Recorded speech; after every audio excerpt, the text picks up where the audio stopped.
이 시간에는 우리 367페이지에 있는 16번 문제부터. 자, 16번 문제 보겠습니다. 다음의 총계정 원장을 보고 거래를 추정한 것으로 옳지 않은 것은 이랬습니다. 예, 총계정 원장을 보고 거래를 추정한 것으로 옳지 않은 것을 찾아라 그랬네요. 자, 지금 9월 5일 날 기계장치를 200만 원의 외상으로 처분했다. 그러면 기계장치가 9월 5일 날 여기 처분이 된 거죠. 그래서 처분할 때는 기계장치 대변에 취득금액을 다 기록하는 거예요. 처분 당시 감가상각비는 없었다고 했습니다. 그러니까 9월 5일 날 처분하는 날 감가상각 누계액도 동시에 제로가 돼요.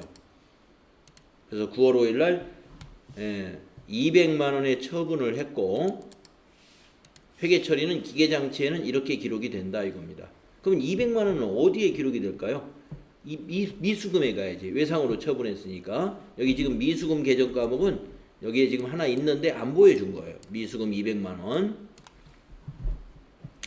자, 그러면 옳지 않은 걸 찾아보겠습니다. 1번 기계장치 처분 시 유형자산 처분이익이 제로다. 처분이익이 제로라는 얘기는 장부금액만큼 장부금액으로 처분했다는 것이죠. 그러면 한번 장부금액을 따져보겠습니다. 9월 5일 날 처분할 때 처분 시 감가상각은 없었기 때문에 그 전까지 감가상각한 것이 1000만 원이에요. 취득금액이 얼마냐면 1200짜리입니다. 1200짜리인데 1000만 원 감가상각 누계액이니까 장부금액은 200만 원이죠. 그래서 처분을 200만 원 했기 때문에 장부금액과 동일하게 했죠. 그래서 처분이익 제로 맞습니다. 이거는. 그 다음에 2번 전기말 재무상태표에 보고된 기계장치의 장부금액은 200만 원이다. 전기말 재무상태표에 장부금액 200만 원 맞죠? 아까 말씀드린 대로 기계장치가 1200이었고 감가상각 누계액이 1000만 원이었으니까 이게 어디서 넘어왔어요? 전기말에서 넘어온 거잖아요. 여기 기초니까 전부 다. 당기의 기초와 전기말은 같은 거죠. 그래서 당시의 장부금액은 1200 빼기 1000만 원 해서 200만 원 맞았습니다. 여러분 장부금액이라는 건 뭐예요? 취득금액 마이너스 감가상각 누계액입니다. 그랬죠? 그 다음에 3번 기계장치의 취득원가는 1200만 원이다. 네, 여기 취득원가예요. 이것도 맞았죠. 그러면 옳지 않은 건 4번이다. 네, 시험 볼 때는 그냥 4번이다 찍고 그냥 가시면 맞았어요. 자, 4번을 보겠습니다. 기계장치 처분 시 외상 매각 대금 200만 원은 외상 매입금 계정으로 기록한다. 아니죠? 이게 뭐가 있었어요? 미수금. 미수금. 우리가 기계장치를 외상으로 팔았다고 해서 그걸 외상 매입금으로 기록하진 않죠. 외상 매입금은 우리가 부채 중에서 여기 외상 매출이면 외상 매출이지. 하여튼 외상 매입금 말이 안 되죠. 외상 매입이라는 건 외상으로 재고 자산을 구입한 것입니다. 근데 이거는 구입한 것도 아니고 처분한 것이니까 미수금이죠. 미수금의 이쪽 차변에 기록해야 돼요. 미수금의 차변에. 그래서 4번이 완전히 틀렸다. 자, 다음 문제 17번 보겠습니다. 주식회사 한공은 2018년 1월 1일에 차량 운반구를 65만 원에 샀어요. 2018년도에. 이 차량 운반구의 잔존 가치가 5만 원이랍니다. 내용 연수가 5년이면 5년으로 추정하고 감가상각은 정액법으로 사용하기로 했어요. 주식회사 한공이 19년 9월 30일에 이 차량 운반구를 40만 원에 처분을 한다면 유형자산 처분 손익은 얼마일까요? 이랬어요. 감가상각은 월할로 한다고 월할 계산으로 해라 이거 해주어라. 자, 그러면 이 유형자산 처분 손익을 구하려면 메모장에다 좀 써볼까요? 아까 말씀드린 대로 유형자산 처분 손익은 이렇게 구한다 이거예요. 처분금액 마이너스 장부금액. 여기에 대입을 한번 해볼까요? 그러면 처분 금액은 얼마냐? 보니까 이 차량 운반물을 40만 원에 처분했단 말이죠. 예, 그러면 이 처분 금액 40만 원 알아냈습니다. 장부 금액은 얼마냐? 근데 이 장부 금액이라는 것은 어떻게 한다고요? 취득 금액에서 감누를 빼주시라 그랬죠? 예. 취득 금액에서 감누를 빼주셔라. 그러면 취득 금액이 얼마냐? 여기 나오죠? 65만 원에 취득했습니다. 그러면 취득 금액은 65만 원 알았고, 감누는 얼마냐? 감누는 감가상각을 해봐야 알죠? 월할로 계산하는 거니까. 자, 2018년 1월 1일부터 우선 1년간 감가상각비를 계산하고, 그 다음에 2019년도는 9월 30일에 처분했으니까 9달치 이렇게 해서 1년치 즉 12개월치 하나 하고, 그 다음에 여기서는 2019년 거는 9달치 이렇게 두 번 계산을 해야 되겠습니다. 자, 1년치는 65만 원이고 잔존 가치가 5만 원이니까 65만 원에서 5만 원을 빼면 60만 원. 그것을 5년으로 정액으로 상각하니까 60만 원을 5로 나누면 12만 원이죠. 1년에 12만 원. 그러면 2018년도 거는 12만 원이 되고, 그리고 9달치 거는 1년에 12만 원이면 한 달에 딱 만 원 꼴이니까 9만 원을 더하면 되겠죠. 이게 감누가 되겠네요. 그죠? 2019년도에 감가상각비는 9만 원. 그럼 두 개를 더하면 21만 원이 감누가 된다. 21만 원이 감누가 되죠. 따라서 65만 원 빼기 21만 원 한 것이 뭐예요? 장부 금액입니다. 이거죠.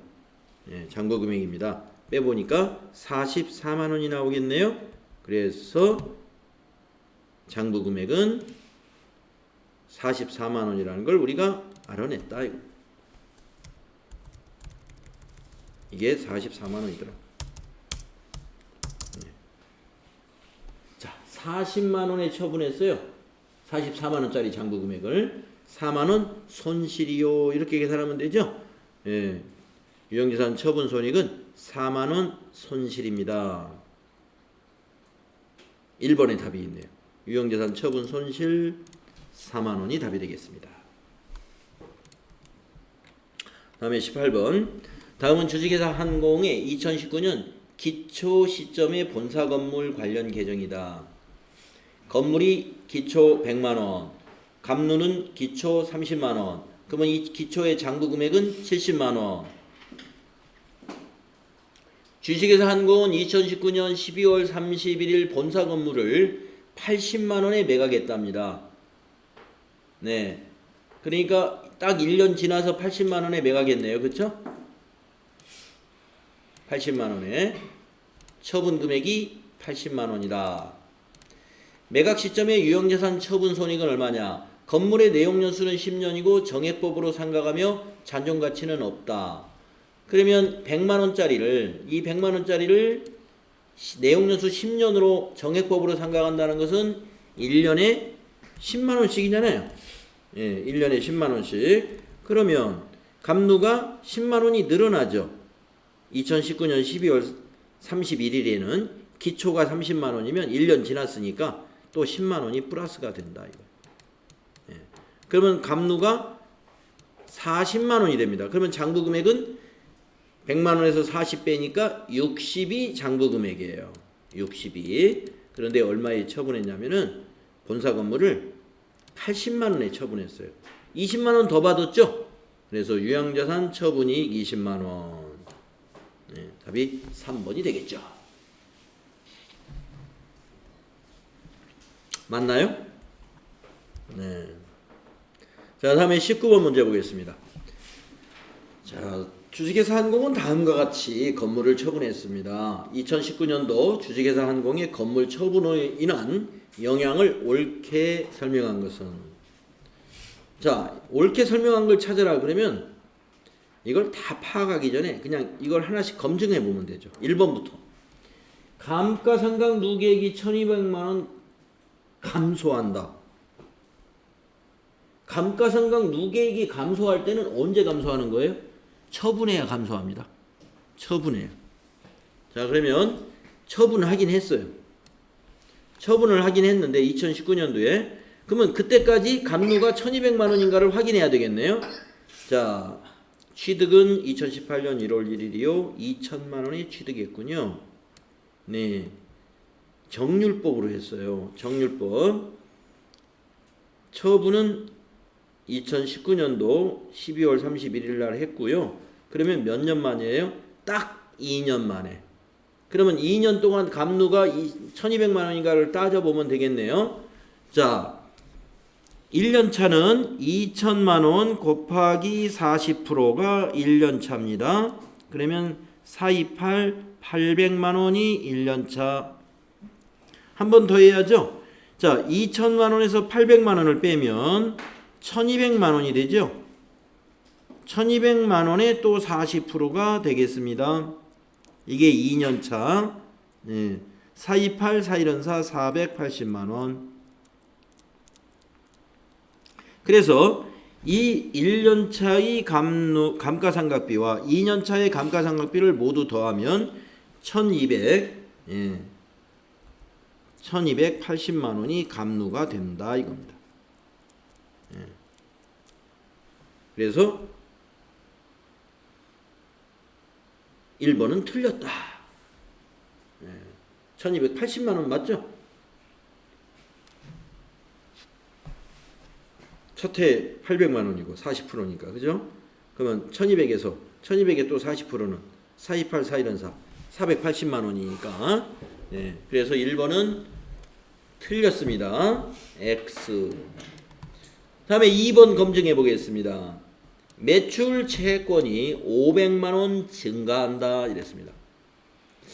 매출 채권이 증가하려면 상품을 팔아야 되잖아요. 상품을. 그렇죠? 근데 지금 우리가 파는 건 뭘 처분했어요? 건물을 처분했어요. 건물을 처분했으면 일반 채권이 만약에 외상으로 처분 금액을 6개월 후에 수령하기로 했다면 이건 미수금이잖아요. 미수금은 매출 채권이 아닙니다. 미수금은 일반 채권이에요. 우리 매출 채권은 개정 과목이 딱 2개밖에 없죠. 외상 매출금과 받을 어음. 근데 여기 외상 매출금 받을 어음 없습니다. 6개월 후에 수령하기로 했으면 이 500만 원은 미수금이에요. 매출 채권 아닙니다. 틀렸고 당기 순이익이 220 감소한다. 이거 한번 검증해 볼까요? 당기 순이익이 220 감소하려면 처분 손실이 220만 원 나와야죠. 그러면은 얼마에 처분했습니까? 500만 원에 처분했습니다. 그러면 장부 금액이 얼마짜리를 처분했을까요? 자, 감루가 1280이니까 취득 금액이 2000이기 때문에 2000만 원에서 요 2000만 원에서 감루 1280만 원을 빼보셔라 이겁니다. 720이죠. 예. 720만 원이 장부 금액입니다. 720만 원이 장부 금액인데 처분하기를 500에 처분했어요. 220 싼 가격에 처분했다는 거죠. 그러니까 220만 원 이익이 감소한다. 이건 맞았다. 그래서 옳게 설명한 걸 찾으라고 그랬으니까 세 번째에서 답을 찾았어요. 답은 3번이다. 장부 금액이 720이다. 장부 금액이. 그런데 처분 금액이 500이다. 220 싸게 팔았다. 4번 미수금이 500만 원 감소한다. 500만 원 감소하는 것이 아니라 이 500만 원 미수금이 증가한 거지. 발생했습니다. 그래서 이것도 틀렸어요. 감소가 아니라 증가했다. 네, 이렇게 여러분 정리할 수 있으면 되겠습니다. 다음 중 개정 과목의 성격이 다른 것은 개발비 무형자산, 이거 무형자산이죠. 특허권 무형자산, 상표권 무형자산, 임대보증금은 기타 비유동자산. 그렇죠? 답은 4번이다. 성격이 다르다. 다음에 21번. 다음 중 무형자산에 해당하는 것만을 고른 것은? 네, 특허권 골라야 되겠네요. 영업권도 골라야죠. 무형자산이니까. 장기 대여금은 기타 비유동자산. 산업재산권, 네, 무형자산이죠. 기계장치, 유동자산. 유형자산. 매출채권, 네, 유동자산. 그래서 무형자산은 하나, 둘, 셋. 가나라가 되겠습니다. 가나라 4번에 있네요. 다음 22번. 다음 중 A에 해당하는 설명을 보기에서 모두 고른 것은? A가 뭔가요? 여기에 들어가는 거. 요즘처럼 지식과 서비스가 중시되는 사회에는 눈에 보이는 유형자산보다, 그렇지, 눈에 보이지 않는 무형자산의 가치가 더욱 중요하다. 네, 무형자산의 가치가 굉장히 중요하죠. 그러면 이거 A에는 무형자산이 들어가는 거예요. 그렇기 때문에 기업들이 새로운 무형자산을 확보하고 보유한 무형자산을 지키기 위해 별도의 자원을 쏟는 것은 어찌 보면 당연하다. 이랬습니다. 예. 그렇죠? 무형자산, 기술력. 기술력이 다 무형자산 아니겠습니까? 무형자산. 자, 그러면은 무형자산을 다 여기서 골라라 이겁니다. 가번 무형자산이네요. 예, 나번도 무형자산 설명 맞죠? 물리적으로 식별 가능한 형체가 없죠. 예, 기업의 영업활동에 이용되어야지 그게 무형자산이죠. 이용 안 되면 무형자산 아니에요. 네, 라번은 틀렸네요. 영업권만 있는 게 아니죠. 예, 우리 이 기업회계 기준에서 무형자산의 종류, 영업권, 산업재산권, 개발비, 그 다음에 광업권, 그 다음에 소프트웨어, 뭐 이렇게 5가지로 분류해서 우리 정리했었죠. 라번은 틀렸다. 가나다 1번이 답이 되겠네요. 다음에 23번. 네, 드디어 마지막 문제군요. 무형자산 상각에 관한 설명으로 옳지 않은 것은 이랬습니다. 무형자산의 설명. 1번. 무형자산의 상각기간은 독점적 배타적인 권리를 부여하고 있는 관계법령이나 계약에 정해진 경우를 제외하고는 20년을 초과할 수 없다. 우리가 그 본문에서 이 부분이 없었습니다만은 이 내용은 맞는 겁니다. 우리가 무형자산은 관계법령에서 정해진 게 있다면 그 법령대로 내용 연수를 지정할 수 있습니다만은 원칙적으로 그런 관계 법령에 정해진 내용이 없다면 20년 이내로 무형자산을 상각하는 것이 원칙입니다. 다음에 2번. 무형자산의 상각 방법은 정액법, 정률법, 연수합계법, 생산량 비례법 등이 있다. 그렇죠. 3번. 무형자산의 상각은 자산이 사용 가능한 때부터 시작한다. 네, 사용 가능한 때부터 상각 이 시작이 되는 거예요. 4번. 무형자산의 합리적 상각 방법을 정할 수 없는 경우는? 이게 틀렸네요. 정률법을 사용한다가 아니라 정액법을 사용한다. 그래서 옳지 않은 것을 찾아라 했으니까 4번이 답이 되겠습니다.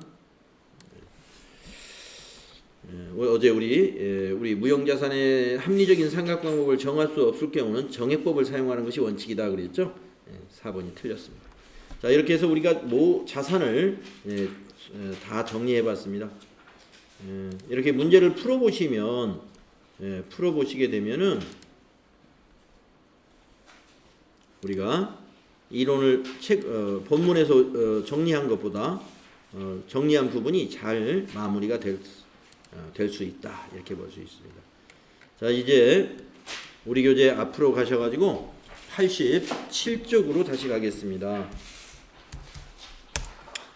자, 87페이지는 이제 부채가 정리가 되어 있는데요. 우리가 이제 재무상태표 관련된 개정 과목에서 이 그림상으로는 이 부분, 이 절반 자산을 지금 끝냈다 이런 얘기입니다.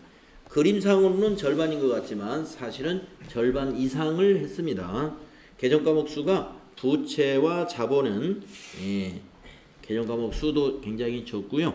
이미 자산을 얘기할 때 부채하고 서로 연관지어서 우리가 부채 개정과목들을 꽤 많이 언급을 했었습니다. 자, 그러면 부채를 정리해 보겠습니다. 자, 우리가 자산을 유동자산과 비유동자산으로 구분해서 공부하듯이 부채도 유동부채와 비유동부채로 구분할 수가 있어야 돼요. 우리가 유동과 비유동은 항상 1년을 기준으로 한다는 거 이거 기억해야 되고, 그 다음에 또 하나는 1년이 넘더라도 정상적인 영업주기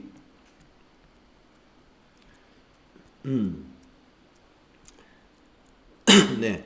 정상적인 영업주기 내에 상환할 수 있다. 그러면 그건 유동부채입니다. 그래서 정상적인 영업주기 내라는 것은 뭐냐면은 보통 영업주기는 다 1년 이내지만은 특별한 업종들이 있어요. 조선업이라든가 아파트 건설업이라든가 이런 업종에서는 영업주기가 1년이 넘습니다. 영업주기라 하는 것은 제조업으로 말하면 원재료를 사가지고 제품을 완성해서 시장에 내다 팔아가지고 그 수익이 들어오는 매출이 일어나는 그 기간을 말하죠. 그러니까 우리가 보통 뭐 이런 공산품 같은 거 뭐 이렇게 책상을 만든다, 계산기를 만든다, 공기청정기를 만든다 이런 것들을 보면은 다 원료 구입해가지고 시장에 내다 파는 기간이 다 1년 안에 한 바퀴가 충분히 돌아가죠. 몇 바퀴를 돌릴 수도 있어요.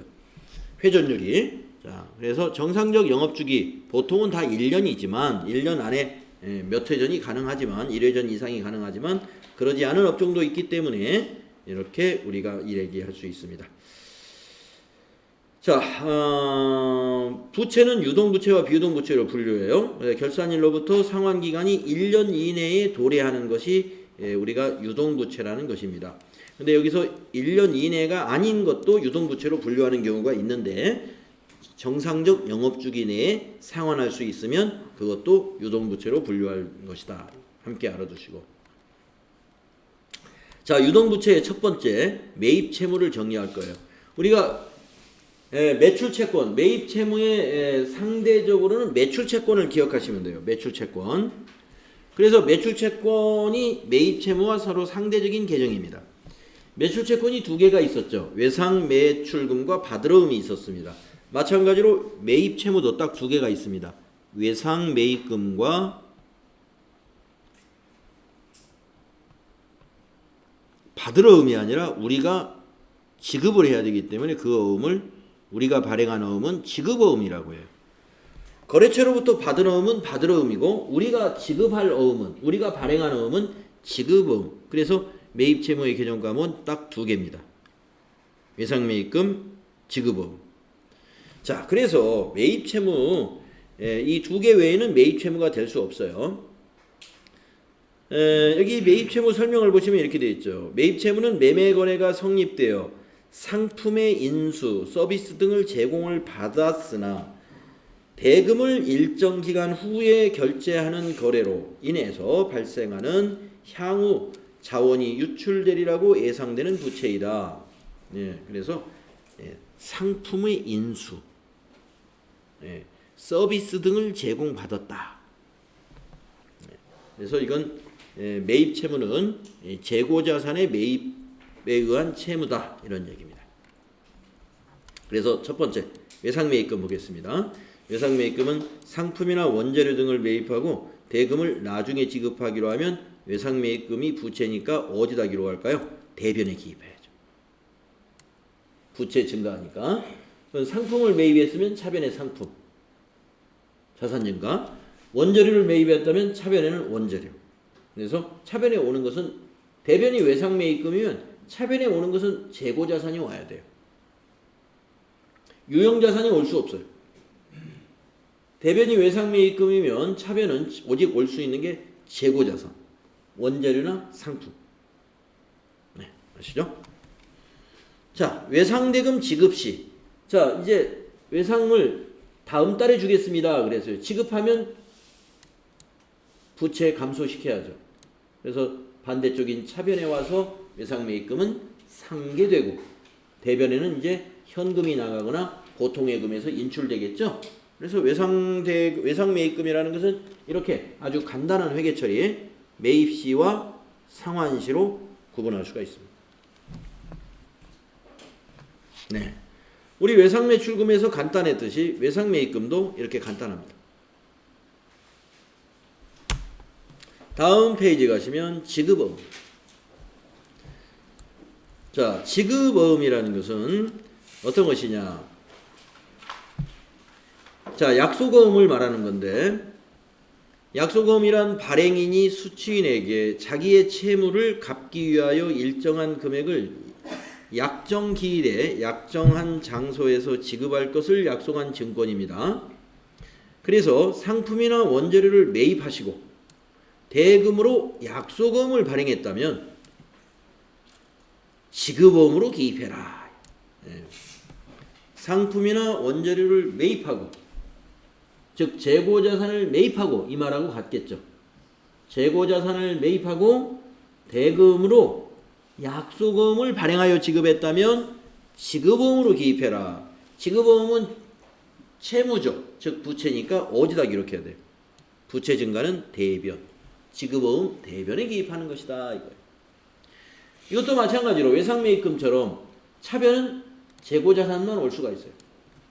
차변은 재고자산만 올 수가 있다. 지급어음으로 대변을 지급어음으로 회계 처리했다는 것은 차변은 재고자산이다.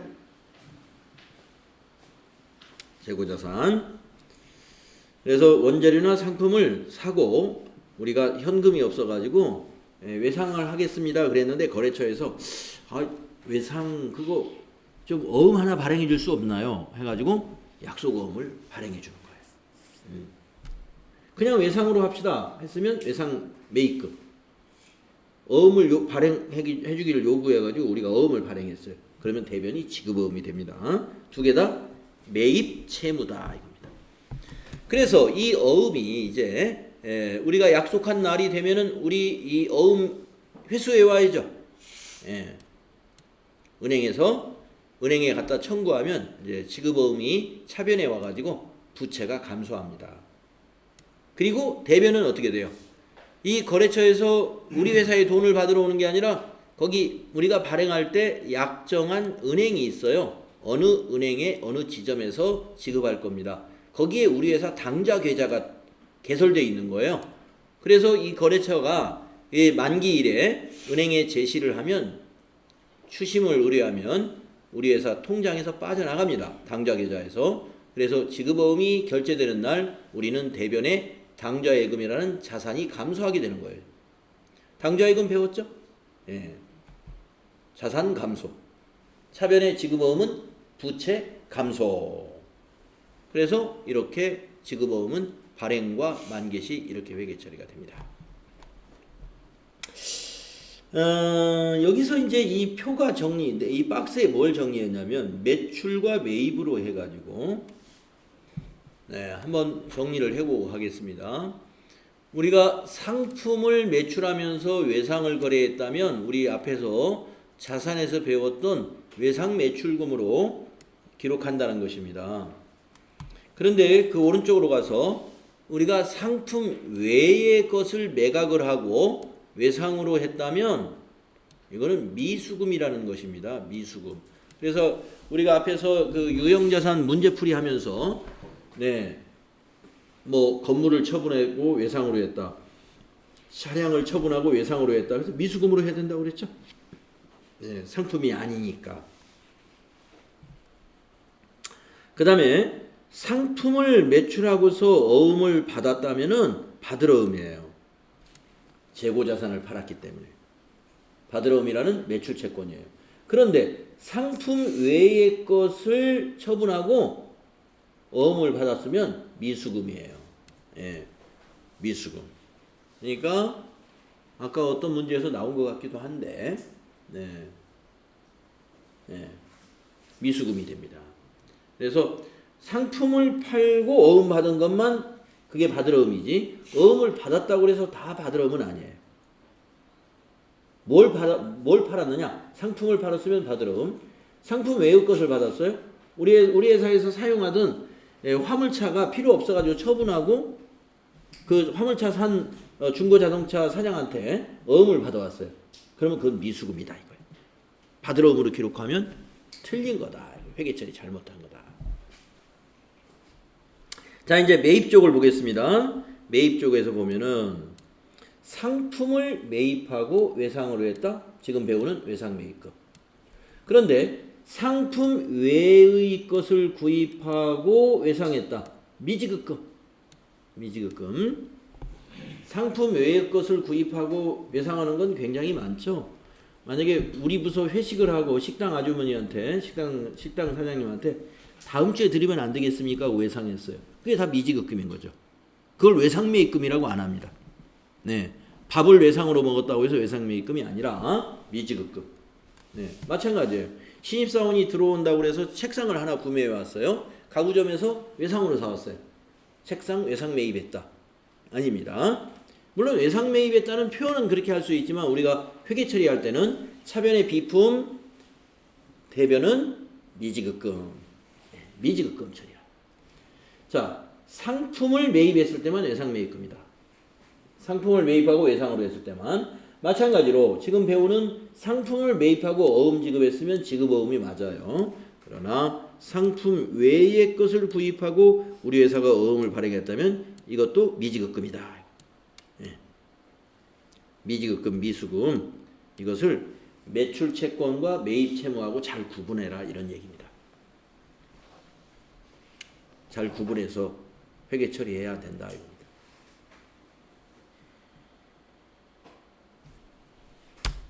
중요한 내용이죠. 자, 그러면 이제 매입 채무 끝났어요. 우리가 자산에서 매출 채권 할 때는 1시간 동안 했습니다. 매출 채권. 설명하다 보면 1시간, 최소한 1시간이 걸려요. 매출 채권은. 근데 매입 채무는 회계 처리 간단해요. 자, 이제 기타의 채무, 미지급금. 아까 말씀드렸죠. 식당에서 외상했다, 책상을 외상으로 사왔다, 이런 것들이 다 미지급금이 됩니다. 자, 주요 상거래인 상품 매입 이외의 외상거래다.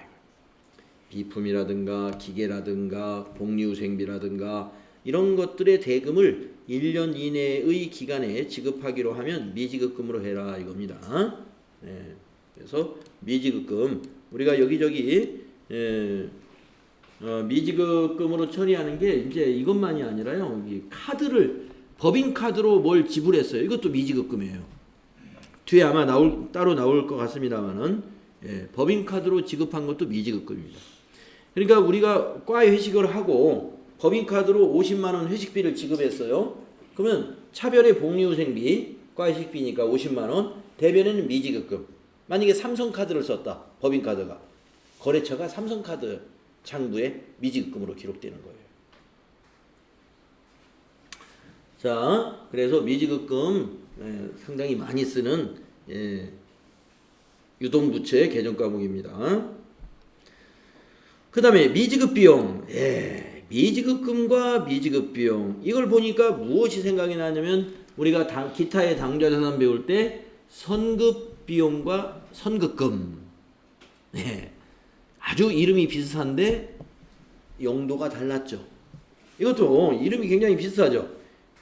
미지급금, 미지급비용. 그래서 우리가 이제 미지급금을 확정된 부채다.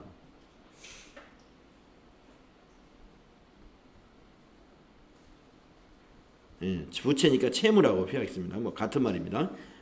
확정된 채무라고 한다면 미지급비용은 우리가 확정된 게 아니고 비용의 발생이에요. 비용을 발생시키.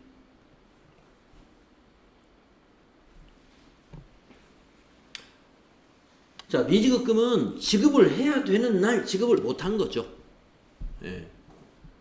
이게 확정된 채무, 빚이 확정된 거고, 미지급 비용은 이게 부채긴 부채지만 우리가 비용을 발생시키려다 보니까 미지급 비용이 나온 거예요. 그러면 왜 비용을 발생시키냐 이거예요. 우리 재무회계는 발생주의라고 그랬잖아요. 발생주의. 그래서 현금을 지급 안 했더라도 비용을 지급해야 될 기간이 경과했으면 그거를 비용을 발생시킵니다. 네. 그래서 만약에 이런 겁니다. 당기에 속하는 비용인데 결산일까지 지급하지 못한 부분은, 여기서 못했다는 그 뉘앙스가 돈이 없어서 못했다는 것은 절대 아니에요. 결산일까지 지급하지 않은 뭐 이런 거, 지급하지 않은 부분은 당기의 비용으로 계상한다. 계상이 발생이다 이겁니다. 이렇게 발생시킨다 이 말이에요. 그래서 차변의 비용으로 회계 처리하고 대변 개념 과목을 미지급 비용이라는 부채로 인식하게 됩니다. 예를 들어서 당기의 비용에 해당하는 금액을 비용으로 계상시키려면 차변에 보험료를 후불로 주는 건 없어요. 임차료가 가장 대표적이고, 그리고 대변은 미지급 비용입니다. 그러니까 이게 후불로 지급하는 비용이 결산 때 미지급 비용이 다 발생하게 돼 있어요. 후불로 지급하는 비용들. 주로 이 임차료가 월세거든요. 월세 같은 경우에 후불로 약정하는 경우가 참 많습니다. 후불로. 그러니까 매달 뭐 만약에 창고를 임차해서 쓰는데 약정을 하기를 그 달의 임차료는 다음 달 5일 날 지급하기로 한다. 이렇게 계약을 쓴단 말이에요. 그러면 11월 달 임차료는 12월에 지급하니까 당기의 비용으로 발생이 되죠. 그런데 마지막 달인 12월 달 임차료를 한번 생각해 볼까요? 12월 달 임차료는 해가 바뀝니다. 내년 1월 5일 날 지급하게 된단 말이에요. 그래서 우리 회사 손익에 이게 반영이 안 돼요. 12월 임차료는 지급해야 될 기간이 결산일로 해서 경과가 됐는데 그때 그 한 달치 임차료를 차변에 비용 발생시킨다 이 말이에요. 그러면 대변에 현금이 나간 게 아니죠. 이걸 부채로 인식하면 돼요. 미지급 비용. 그랬다가 1월 5일 날 이 미지급 비용 차변에 와서 없어져요. 없어지고 대변에 보통예금이나 현금이 나가게 되는 거죠.